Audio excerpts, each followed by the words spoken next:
Bloomberg Audio Studios. Podcasts, radio, news. Bloomberg Tech is live from coast to coast with Caroline Hyde in New York and Ed Ludlow in San Francisco. This is Bloomberg Tech. Coming up, U.S. auto safety regulators probe Tesla over issues with door handles on certain vehicles following a Bloomberg report. Plus, Google will invest close to $7 billion over 2 years in the UK to help build its AI economy. And ServiceNow expands its presence in Florida with a new regional hub. We speak with the CEO and with the developer of the site. But first, we check out what's happening in the markets. We are so close to 10 straight days of gains on the Nasdaq 100. There's a blip. We pull just slightly into the negative territory on the Nasdaq 100. Only slightly, Ed. What is it? 13 points. Much anxiety as we go into the Federal Reserve policy. The decision comes tomorrow. Will we see a cut? But what about the future direction as those retail sales look pretty buoyant? Can they be as dovish in the longer term? But Ed, you're looking at perhaps what moves the markets on this exact day. Yep, let's go to our top story. U.S. auto safety regulators opened up an investigation into whether some Tesla vehicle doors are defective. This comes days after a Bloomberg investigation uncovered a series of incidents in which people were injured or died after they were unable to open doors when Teslas lost power, particularly after crashes. I would note the stock is higher in this Tuesday session, up almost 2%. Bloomberg's Global Autos editor Craig Trudell joins us from London. Let's start with the investigation, which is a NHTSA investigation, Craig. Explain the parameters of what NHTSA's looking at and the scope of what they're looking at. Yeah, it's interesting. The sort of headline information at the top of this document that NHTSA issued today refers to a pretty narrow set of vehicles. This is the 2021 Model Y. It's about 170,000 cars. But the issue here has the potential to be much broader because what NHTSA is looking at is Tesla's approach to its door design and the fact that its doors are reliant on electrical power in order to work. That is something that applies to all Teslas going back to the Model S that's been in production since 2012. So while Tesla is on the surface, it looks like this is a single model year. This has the potential to be something much broader. You think back to a precedent of an autopilot investigation where they were narrowly looking at how that system handled certain parameters, like how they were navigating emergency vehicles and running into, say, fire trucks or police cars. That didn't just stay narrowly focused on that one issue. They had to recall autopilot, overall, right? It affected their vehicles in a much broader way. There is some potential for the same to play out here with this Model Y investigation.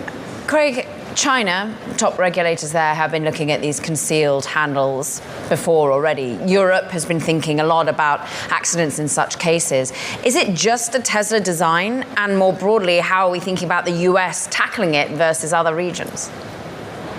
I think it's interesting because this is a design that for all of its potential flaws, at least to some degree, has been embraced and sort of copied by other manufacturers. And that's something that we included in our report last week, that a lot of electric vehicle, rivals or would-be rivals to Tesla that have come onto the market over the years have kind of embraced this, flush door handle design, essentially kind of innovating a door handle that maybe didn't need to be innovated. And that is something that will be, very interesting for us to watch here, because we also included in last week's report mention of the fact that we've already seen recalls related to the safety of door handles in, for instance, the Mustang Mach-E, the Ford SUV that is taking on the Model Y. So this has the potential to be not only a broader investigation for Tesla, but also something that NHTSA takes a closer look at across all manufacturers that have taken after Tesla from this design perspective. After NHTSA confirmed its investigation this morning, Tesla has not responded to a request for comment from Bloomberg. But we just showed, Craig, while you were speaking, the comments of Tesla's board chair, Robin Denholm, which you'll remember Kara and I posed a question to after our original report. That's Bloomberg's Craig Trudell out of London. Thank you very much. Going back to the UK, Google will invest £5 billion, that's £5 billion, that's $6.8 billion, over 2 years into the UK to help build an AI economy in the country. The tech giant disclosed the plan just as President Trump is set to announce billions of dollars of economic deals during his visit to the UK this week. He's expected to travel with several US tech leaders, including NVIDIA CEO Jensen Huang and OpenAI CEO Sam Altman. Bloomberg's UK correspondent Lizzie Burden joins us. And Lizzie, give us the need to know on this Alphabet deal and what else we're looking forward to.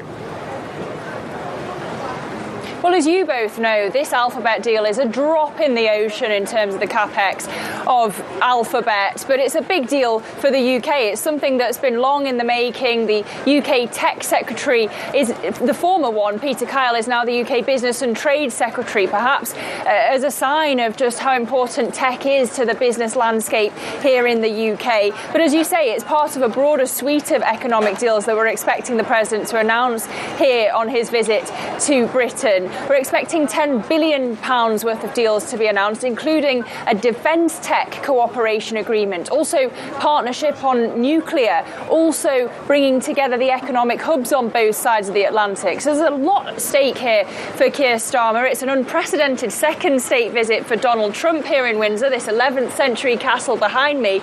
But I have to say, this is the worst possible timing for Keir Starmer. He's just lost his UK ambassador to the US, Peter Mandelson, over his links to Jeffrey Epstein. Epstein, of course, linked to the King himself via his brother Prince Andrew and to Donald Trump. So there are going to be some very, very awkward moments, not least at the press conference at the end of the trip. For the UK, the point will be to not look like we're appeasing the President, but also to make sure that something substantive comes out from this visit, because ultimately the UK is playing its ace by deploying the King. Bloomberg's Lizzie Burden from Windsor Castle. We appreciate it. Let's return to the tech deals that we're expecting to come out of that visit and the focus on AI with Lei Chu, Chief Investment Officer for Thematic Innovation Equities at AllianceBernstein.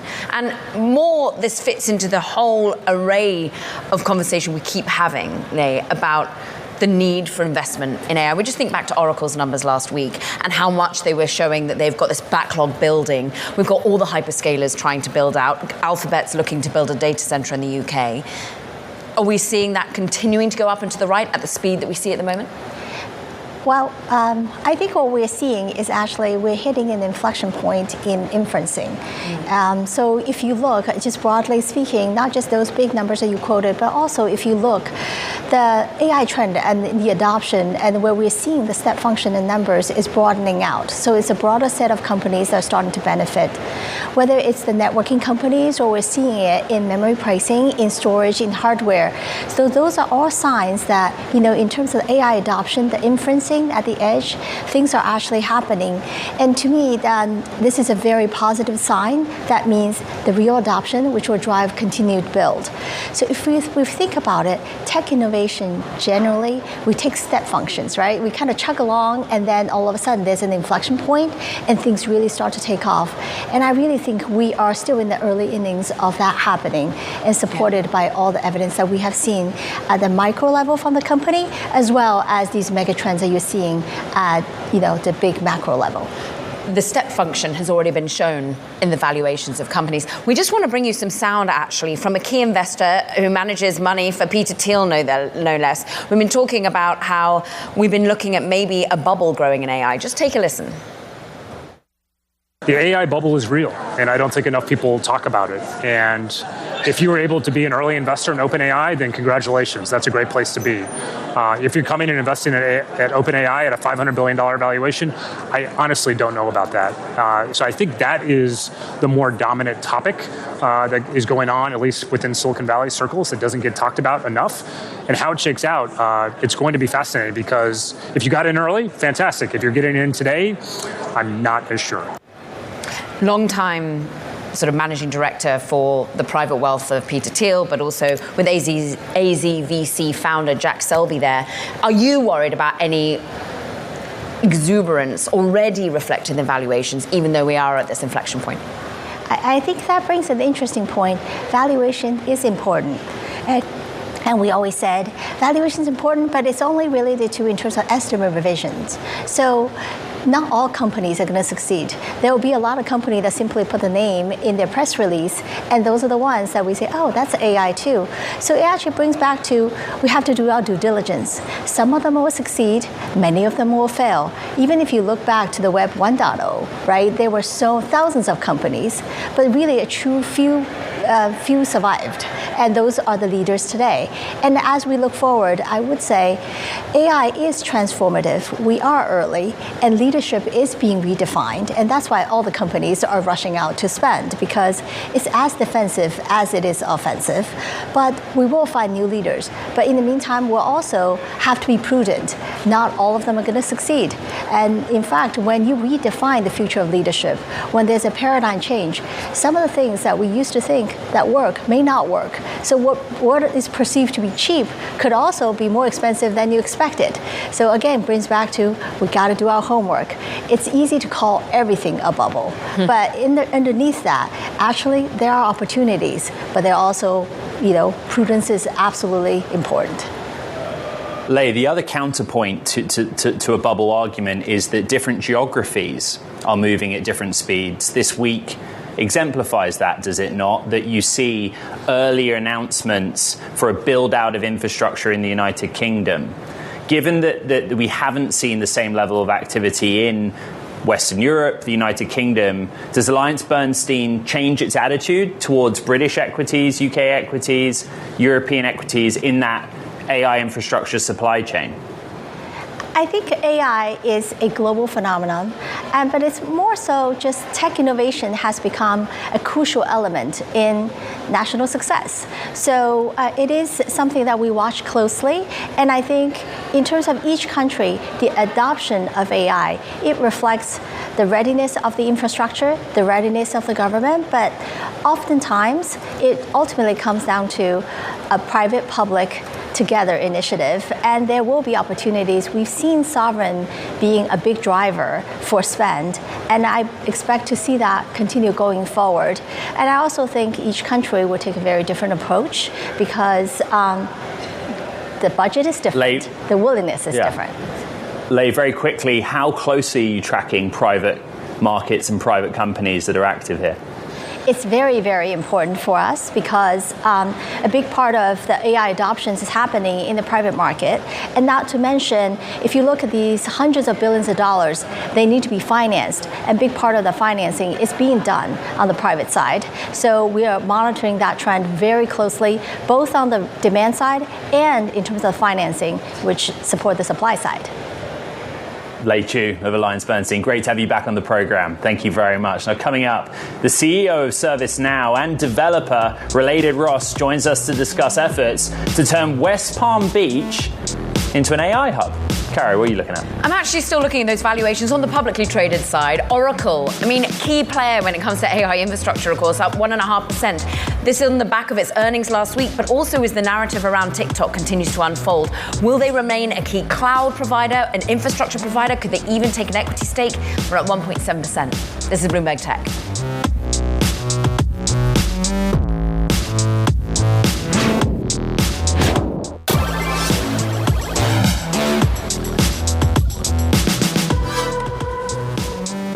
ServiceNow is expanding its presence in Florida with a new regional innovation hub and AI institute in West Palm Beach. The developer of the site is Related Ross, run by Stephen Ross. He's known for the Hudson Yards redevelopment project and, of course, ownership of the Miami Dolphins. Stephen Ross and ServiceNow CEO Bill McDermott join us now. Gentlemen, good morning. Thank you for joining us here on Bloomberg Tech. Bill, it's great to have you back on. Let's start with the ServiceNow piece. In this environment, Bill, where there's such a micro focus on the talent in AI and where companies are spending resources, why does this position ServiceNow better to have this footprint in Florida? Well, there's no artificial intelligence without human intelligence, Ed. And there's no leader that can develop a project and a dream better than Stephen Ross. And you mentioned the Hudson Yards, but he also did the Time Warner Center. And we've been friends for a long time, and I always felt that trust was the ultimate human currency, and it still is. And I believed in his dream. And what I see happening here is we're building an AI institute. And in this institute, we're going to have the most innovative engineers in the world. We're going to be able to prototype solutions for the public and private sector at record pace, and then we're going to move those solutions out into the market. We're also creating Knowledge University, and we're going to put the flag right here in West Palm Beach to rise up 3 million people in our economy to the AI world so they can get the better paying jobs, the creative jobs where only humans can really excel. And I underscore, we really believe it's all about putting AI to work for people because we're a job creator. And we believe that AI has to be in service to people. And right here in West Palm Beach, we're role modeling that. Mr. Ross, you have a vision that West Palm Beach becomes an AI hub, more than just ServiceNow. How difficult is it to convince the technology industry of your vision? And why West Palm Beach? Well, I mean, West Palm Beach is really, it's because of Florida being the great business state it is, and knowing that South Florida is different than the rest of Florida, and it's really poised to growth and attract jobs. It's never done that before. It's always been second homes, the second home to all South America, if you will. But right now, the resources of Florida, there's not a better business state.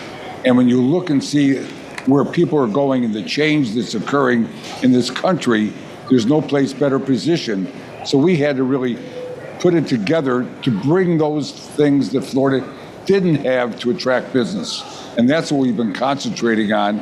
And fortunately now, I mean, Bill and his vision, which is second to none, really saw, at least in our opinion, I'll tell you that, and most people's opinion, but saw the possibilities and how South Florida was really different than any other place in the country. There's not a better business state in Florida to start with. Right. So we're very fortunate. Bill, 850 jobs over the next 5 years, talking about $1.8 billion of economic impact. You're big on training and training people with ServiceNow. But will some of your employees move over? How much are they wanting to come to the Gold Coast? I would say we'll have a 20% of our workforce likely relocate. The demand to do that has been unbelievable, and I keep reminding people the office gets completed in 2027, so just relax. But the demand is there. I think it'll be 80% net new jobs. You look at Florida, amazing universities across Florida. Look at our veterans. We're going to cross-train our veterans on our open AI opportunity, and they're going to get excited, and this is going to be a great place for them to grow and prosper. People that want to switch jobs and go into this industry because it's flourishing. The jobs are going to get created in tech companies like ServiceNow, and we keep hiring. We're growing, we're hiring, we're prospering because the innovation is second to none. And you know something, you know this very well, Caroline and Ed. This platform connects to every cloud, it connects to every learning and every AI model, and it connects to every data source. So this will be the AI platform for business transformation, and the opportunity has never been greater than it is right now, and I'm excited to do this with my great friend Steve and really, really grow the company, especially in West Palm Beach for the great state of Florida. And I want to say, Governor DeSantis, Mayor James, Stephen Ross, all of us work very hard behind the scenes to make this moment a reality. And Stephen, that reality is mixed-use, residential, retail, office properties in this particular focus. What about data centers? Are you thinking about the future of Florida there? I know very much West Palm Beach is a place to live and to thrive, but where will your opportunities go next when it comes to technology? Well, first of all, we're just starting and really had to really develop the base for them to see the opportunities here.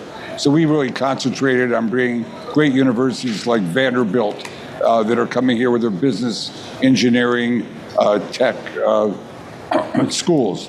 And then we had to bring in a hospital. We have Cleveland Clinic. And so we're bringing all those things that are necessary, K through 12 education to attract companies. And that's what we've been concentrating on and working with the city, the county, and the state that will really make this a place where companies really want to relocate because they can attract the best talent. Mr. Ross, thank you for that. Bill, I think a very reasonable question that your employees are going to have is whether you yourself are going to make the move to Florida and other members of leadership will make the move if you believe so much in this vision of the future for West Palm Beach. Well, you have to remember, we have a very large commitment to the state of California, where we started the company in both San Diego and Santa Clara, California, which is where I'm based. But we will have executive leaders on the top management team that will be domiciled here in West Palm Beach and will be part of this amazing revolution. And I will spend a lot of time, the discretionary time that I can here, because I really want people to know we planted a flag today. This is a flag of opportunity, a flag of growth, and leadership starts at the top.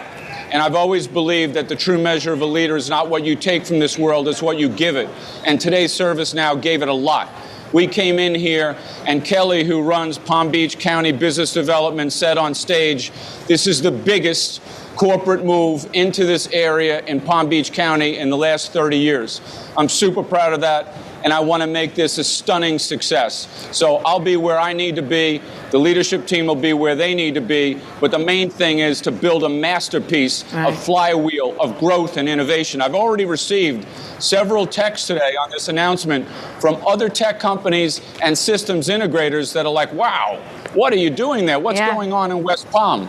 Bill, we'll see who comes on to say they're moving next. Bill McDermott, CEO of ServiceNow, Stephen Ross, CEO of Regulators.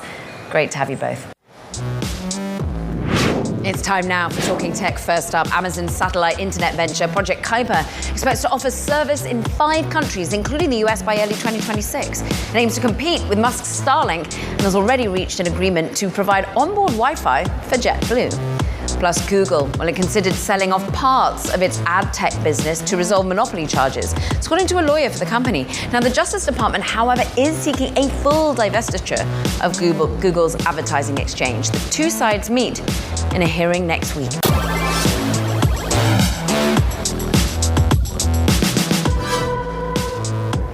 Welcome back to Bloomberg Tech. I'm taking a look at the chip sector, the Philadelphia Semiconductor Index, or SOX. We're mildly softer, down a few tenths of a percent, but earlier in the session we opened higher.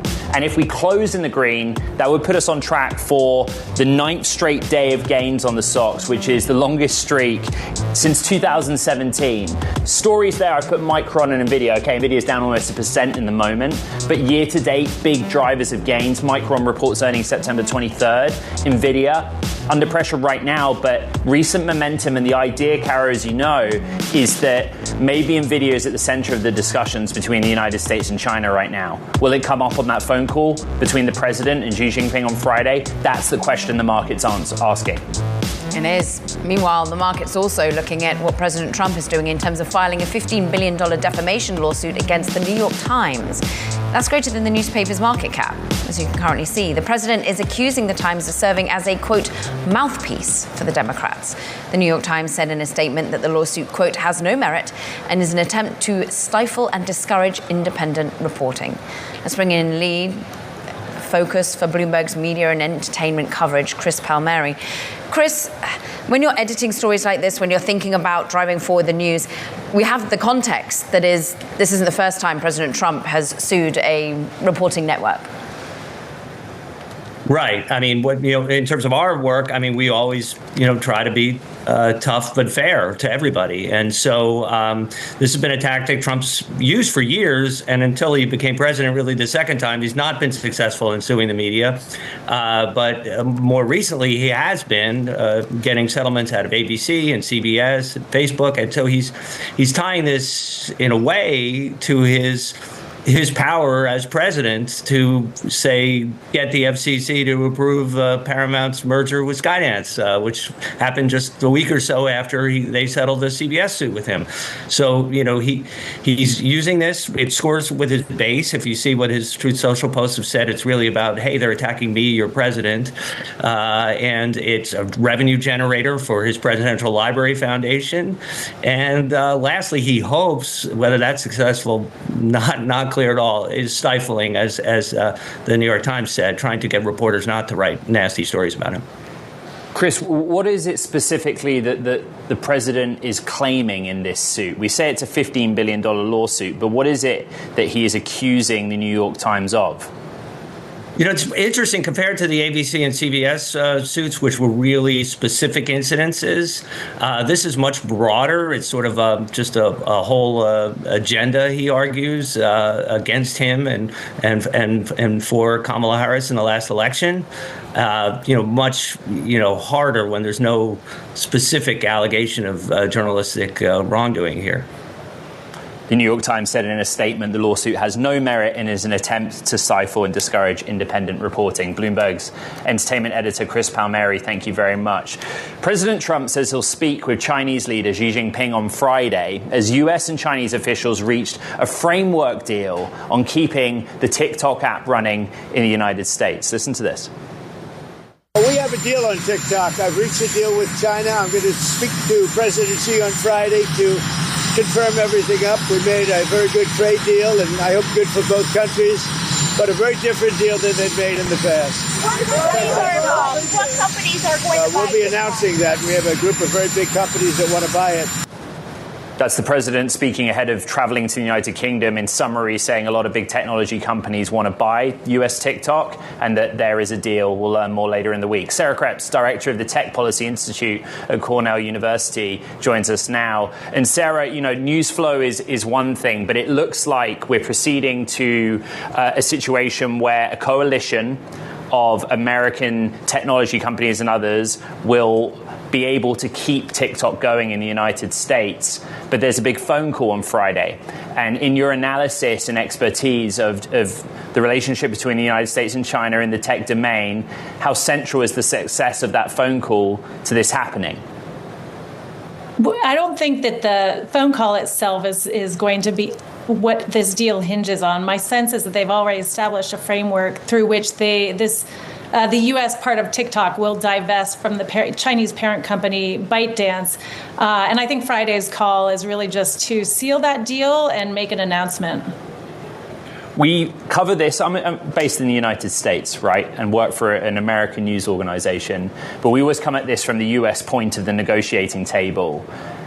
How do you evaluate how China feels about TikTok being able to continue in the US, but some concessions being made that would impact China and ByteDance? Right. I think this is, I think first and foremost, the Chinese have made it pretty clear they do not want to sell the algorithm, that they want to separate the platform from the algorithm, because it's the algorithm that is really the secret sauce here for the whole thing. And so trying to tease those two things out, the algorithm from TikTok USA, I think is really important to them. But then there's a lot of issue linkage going on here. There are so many aspects. So TikTok, I think, is part of a broader set of discussions on trade between the U.S. and China. And so I think this is really an important part of that, but emblematic of, I think, what it seems Trump is trying to do, which is harmonize a little bit that relationship between the U.S. and China. In terms of data, how safe, or at least from a national security perspective, how able is US data to be now protected in some way from flow over to China, as Congress hopes? Right. That was the important thing for Congress, which is, well, there were two aspects for Congress, which was, one was the algorithm, which was the ability to manipulate through the algorithm. But there was always the question of data. And even without the algorithm, the data is still very powerful. As you probably remember, Cambridge Analytica never touched Facebook's algorithm.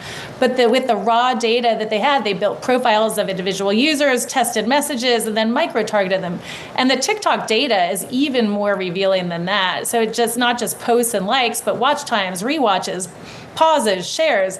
All those signals are an exposure of attention span, emotional triggers, hidden interests. So whatever foreign entity would perhaps still have a backdoor to that data. And so far, I haven't seen anything on the technical side about how the U.S. and what part of the deal would address that possible backdoor access to the powerful data.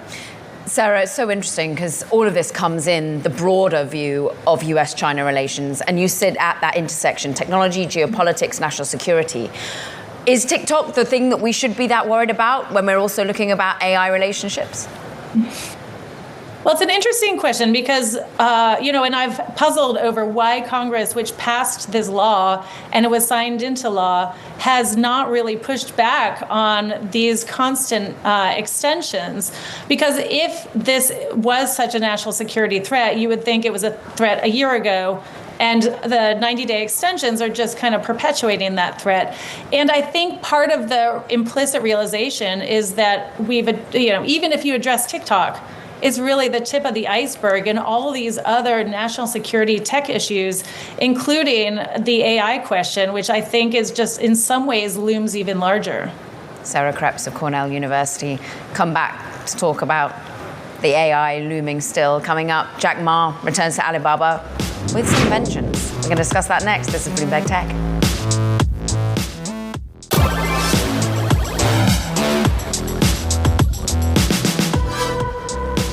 Jack Ma is back. After vanishing from public eye at the outset of an antitrust investigation in late 2020, sources say China's most recognizable entrepreneur is back on Alibaba's campuses, and he's more directly involved than he's been in half a decade. Bloomberg's global tech editor Peter Elstrom joins us now. How is his hand being felt? Yeah, so Jack is back on the Alibaba campuses. We've spoken with people who have seen him on the campus. He's wearing his badge around. He's more actively involved in the operations of the company than he has been really since 2019 when he stepped down as chairman. In particular, he's been quite involved in AI, their AI initiatives, which are going quite well at Alibaba. And he's been very involved in this e-commerce fight that the company has been having with JD.com and Meituan, the biggest delivery company there. Jack is used to the days when Alibaba commanded the tech landscape within China, when they had something like 85% of the e-commerce market, and now the competition is much more severe. So in this latest clash, where these companies are really fighting with each other over fast deliveries within an hour, he's been encouraging them to spend lots of money, 50 billion yuan or about $7 billion, on these fast delivery competitions. So he's there, he's involved in strategy, he's taking part in these discussions, and he's quite active, and he's an inspiration for employees on campus.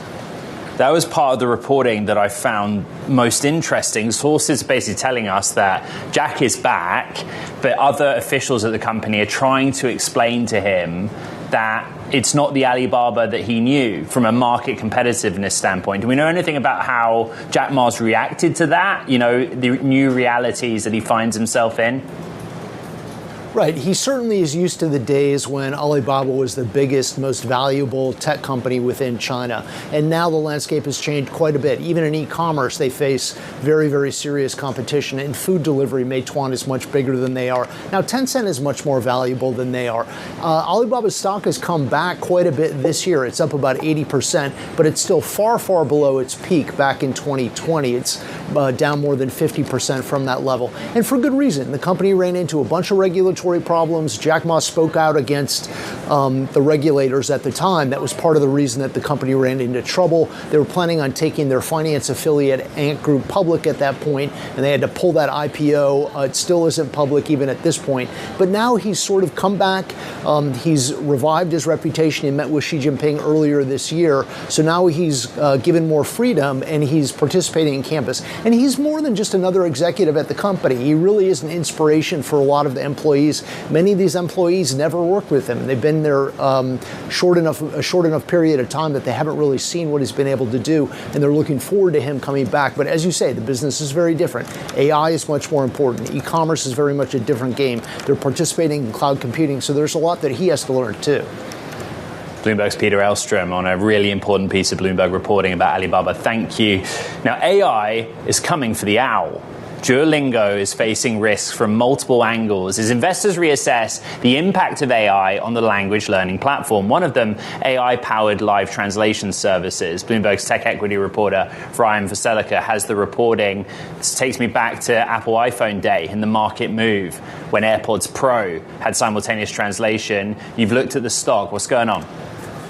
Hey, thanks for having me. So we've seen a number of AI companies and services come out with live translation features, which is seen as a kind of competition for Duolingo. Are people going to be paying to keep learning languages when you can have AI automatically translate everything for you right away? That's a big concern. Now, the company has its own AI-first strategy, but this is an example where we have seen a real consumer backlash against this. Now, the company says it's not impacting their financials yet, but we've seen some analysts come out and talk about how this sort of consumer aversion to AI could ultimately lead to weaker user growth or other kinds of financial churn. So this is a company that is getting it kind of on both sides, both a backlash and competition from AI.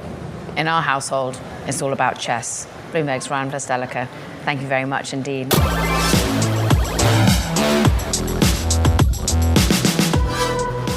YouTube's Made on YouTube event is underway in New York, with the company unveiling new tools, of course, including plenty of AI-powered ones, to help video creators. We've got one of them, one of the most successful ones. Mark Rober, former NASA engineer turned hugely popular YouTuber. And you are one of the key creators at the event. You were in Apple product design as well, but you flipped your attention back in 2011 to basically virality on YouTube and education around science in particular. How much are you adopting the AI tools? How much are your team adopting it and making your life a little easier? We've definitely got our pulse on it. We're using it a lot for like ideation and like thumbnails, I'd say, is like the main, like ideating what thumbnails are, but it's like, it will be really interesting to see how consumers feel about this, right? Mm-hmm. Because some people do feel like it's taking, the creator out of the loop. But I think YouTube's been very clear today. They want a creator in the loop is what matters. They don't want AI slop either. So it kind of remains to be seen how the consumer feels about it. Interesting, because For you, it's maybe about A/B testing titles, basically. Maybe there's dubbing that really helps the reach when you go more global, Mark. But when you think of VO3 and the use just not even of you as a person, what do you want to put in place by YouTube to ensure that slop isn't created? I think I just trust that they're going to do this responsibly. But even for me, like there's an opportunity here, right? Like I want to get people stoked about science and education, and there's only 24 hours in a day. So even for me, there's an opportunity for me to scale myself and to teach more topics deeper. So we're keeping a pulse on it. I think YouTube will do a very good job of making sure it's high quality and it's additive, and your feed isn't just filled with slop. That's terrible business for them, right? They don't want that to happen. People would stop using the platform. Mark, I spent a bit of time watching the Team Water video that you did, the collab with Mr. Beast, right? And, hearing from some of the execs at today's event, there's lots of awesome AI stuff with VO3, but you described how you'd use it. The Team Water project's like real video. Does it result the AI tool in just less real material circulating on the platform? I think it depends on the type of content, right? For like just telling stories and like fiction, I think you're going to see a lot more AI adoption and people being okay with that. At the end of the day, if, Mr. Beast and we go to Kenya to visit a village, if that's AI, like I got to imagine people aren't going to love that, right? So there's definitely going to be a spot for like real content that is actual connection with real humans, right? And then there's a spot where I think it's going to really help with storytelling. So I think we'll see how that kind of settles out over time. Mark, what are the main challenges that you face on YouTube that were not addressed by these great generative AI tools that were put out today? I mean, for the challenges that I face, I feel like it's actually, they've given me more tools than I would even use out of the gate, right? So I think they're doing a good job of getting out in front of it and giving creators the tools. And that's what YouTube does, right? That's kind of their advantage over like a Netflix. They don't have to pick the winners. They make the tools, they create the platform, And lo and behold, over time, the winners, emerge. And then that's who YouTube pays, right? Through AdSense and stuff. So I think they're just following the same playbook that they've done so far that's made them so successful. Create the tools, create the platform. At the end of the day, it's all about the creators.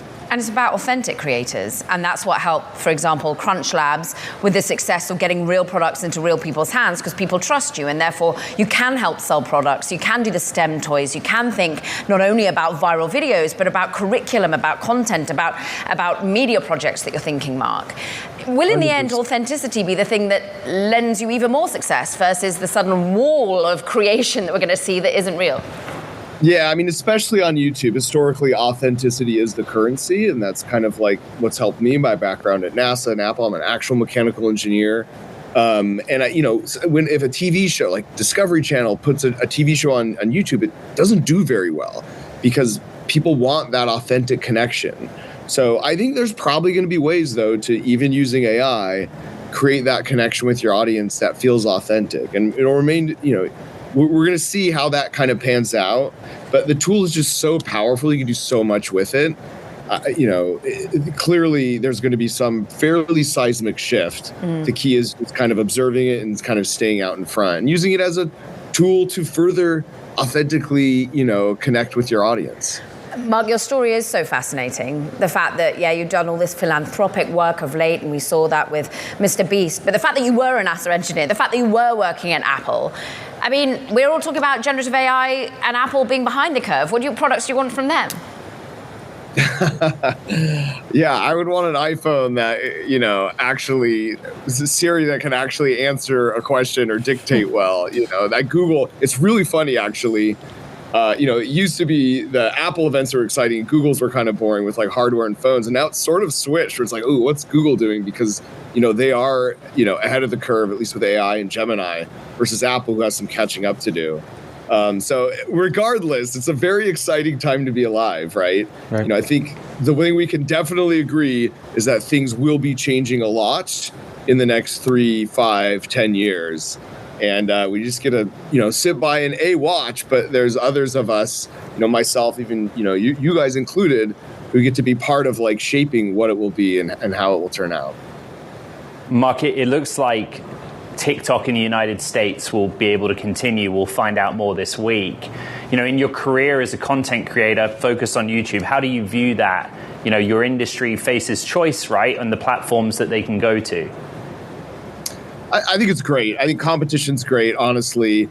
I will say most creators, if you actually ask them, want to move to YouTube. Like if you're big on TikTok, if you're big on Instagram, like they want to shift to YouTube because they watch out for creators the most. They pay the most. I'm not getting paid to say that. I'm just one of them and I see this, right?